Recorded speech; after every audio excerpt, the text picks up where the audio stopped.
The association with midsummer and fairies is a long and standing one. Artists such as Edward Robert Hughes and the great playwright William Shakespeare have created enchanting masterpieces that depict the intersection of the mortal world with the world of fairies on Midsummer's Eve. Let your imagination carry you to the realm of the shade on Litha.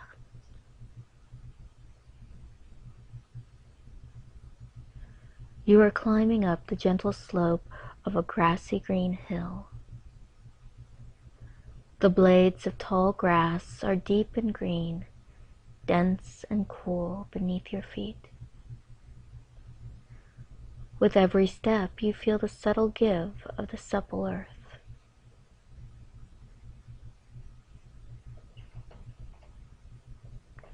You arrive at the top and look to the sky.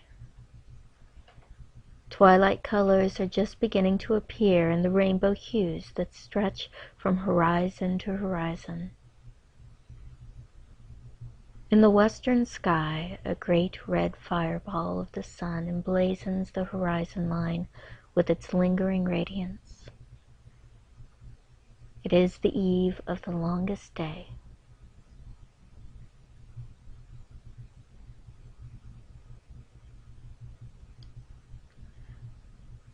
The sun hovers low, as if it were unwilling to descend, almost refusing to succumb to the night. Red and orange light subtly changes to blues and purples overhead. As you look to the eastern horizon, the deep violet of twilight is visible. It is as if night and day are coexisting during this time of gentle transition.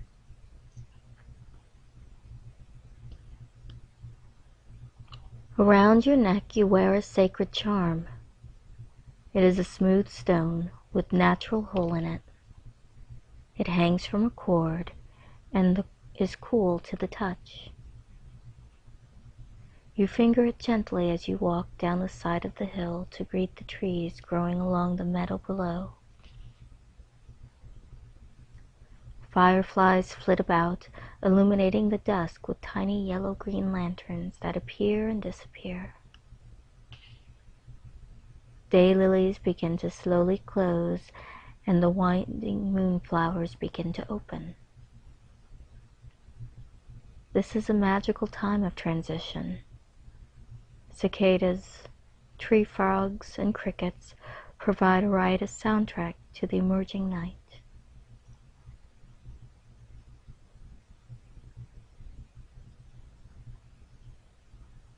You search the ground for them and discover a ring of white toadstool mushrooms in your path.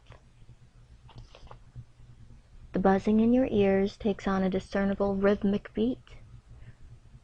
The wind picks up. It is almost as if you are hearing voices in the wind, speaking an unintelligible language.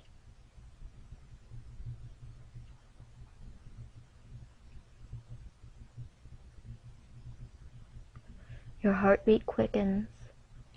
It is aligning with the pulsating rhythms exuded by the creatures of dusk. You are synchronizing with the rushing energy of the nature surrounding you. The voices on the wind grow louder. You think you see the fluttering of translucent wings around you. Or perhaps your imagination is playing tricks on you. You can't be sure. But your hearing perceives otherworldly voices, high-pitched and melodious, beckoning you, inviting you to join them. You take a deep breath and step inside the circle of mushrooms.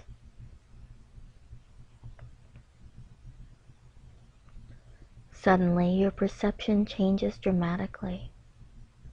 Everywhere you turn, you are surrounded by delicate creatures of light with such varying countenances that not one resembles another, neither in shape nor size.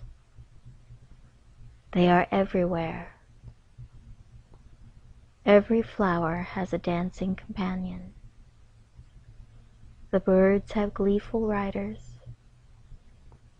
Every blade of grass has a mischievous smile peeking around it. The air is filled with fairies that seem to inhabit the very wind itself.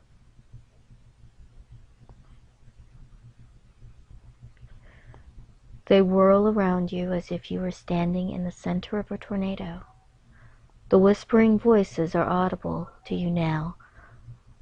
Preternatural song fills your ears, verses sung in rhyme with repeating melody that entrances you. You begin to sway. Suddenly, your feet are being lifted. You look down and see a host of fairies literally sweeping you off your feet. You try to avoid any missteps, and soon you are joining in the chaotic dance. Your companions whirl around you, diving in and out of your clothes, darting through your hair. You feel as if they are dancing through your very mind itself.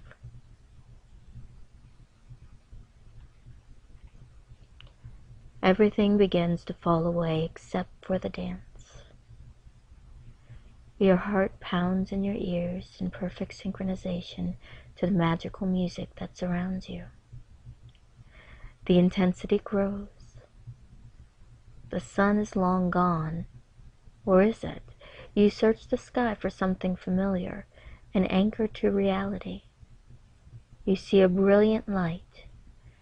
Is it the sun? Could it be daybreak already? Or is it the full moon shining high overhead? Perhaps you would be able to discern it if you were able to slow down for just a moment.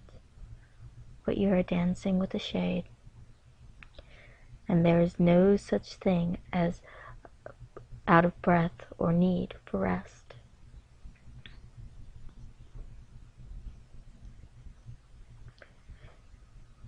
Then you are no longer dancing. You have become the dance.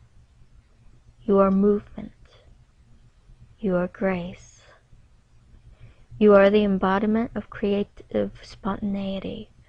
You feel yourself slowly starting to forget with every turn, with every leap, every smile, every twist, every peal of hysterical laughter. What did you do before you joined in this dance?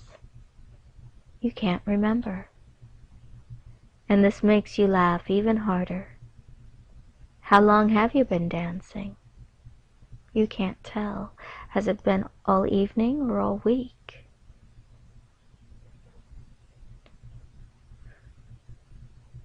Lights move across the sky, colors change, and you dance with the rhythm of the whirlwind that surrounds you. It does not occur to you to stop. Stars soar past overhead, leaving tracers in their wake. A fleeting stellar kaleidoscope for your own viewing pleasure.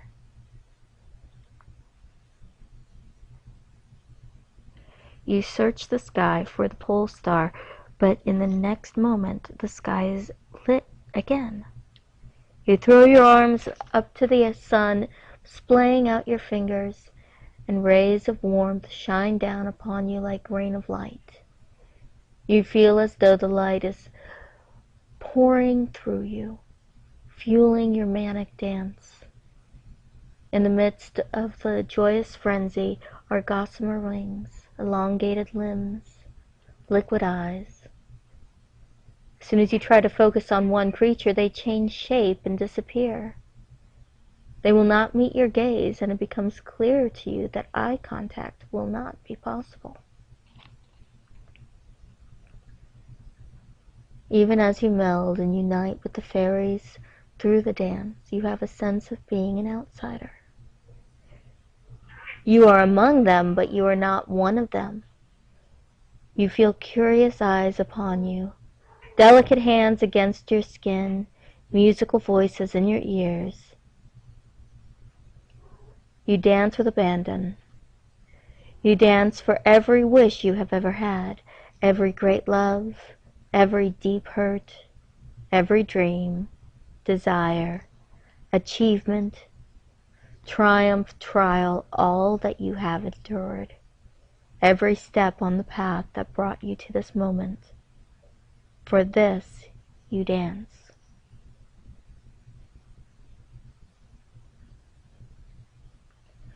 You have touched a realm where time has no meaning, where ecstasy and expression are the only laws of the land. You are graceful and clumsy all at once. You are spinning out of control but never miss a beat just the same. There is a certain perfection here where all of nature, creatures of the land and of the air, the plants, the flowers, the trees, the birds, and the insects seem indistinguishable from each other. You get the sense that it is the shade that connects them all. An opalescent flower petal is in fact a fairy wing, just as surely as the beak of a bluebird morphs into a fairy profile. The dragonfly has tricks up his sleeve. He is teasing the violets into the game of chase.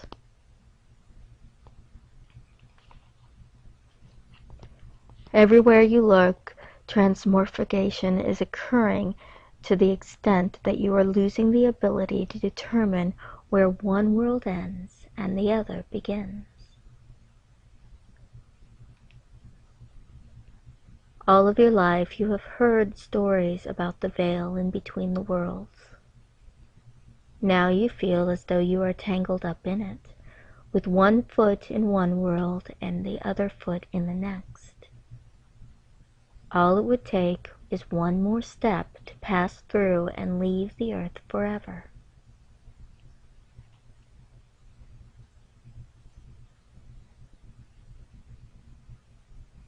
As soon as that thought appears in your head, you realize this is exactly what your dancing companions are gearing up for.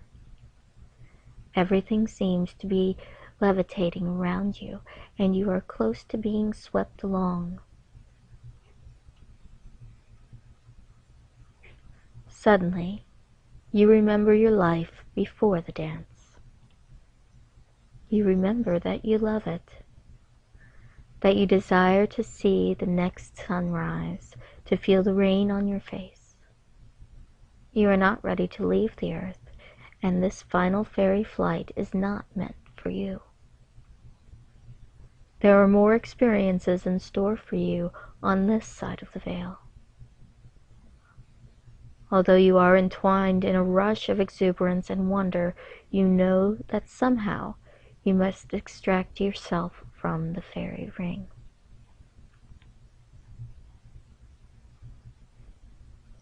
You remember the talisman around your neck, the stone you found near the water's edge but dry on the shore. The natural hole through the center of it made it perfect for wearing. You grab hold of it in your left hand and pull it up in front of your face where you can peer through the hole. A dazzling ray of light explodes through the center of the hole. The light rapidly surrounds your body and grabs you. You feel as if you are being pulled right through the stone head first. It is happening too fast.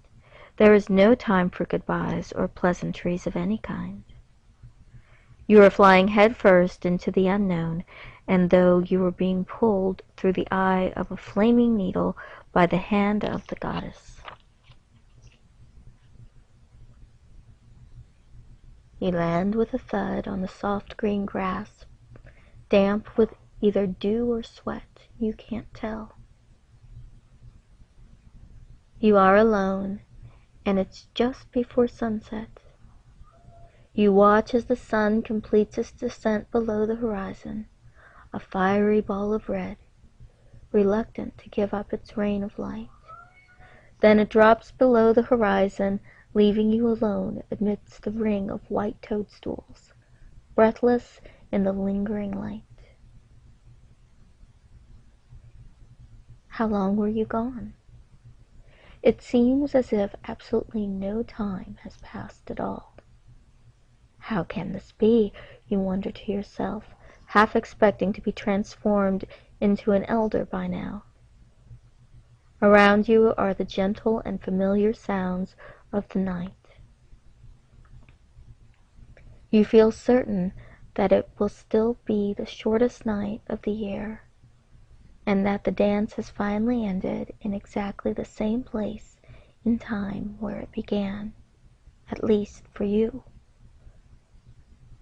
As for your companions, they could be on the other side of the world right now for all you know, and they probably are. You turn at last to look behind you.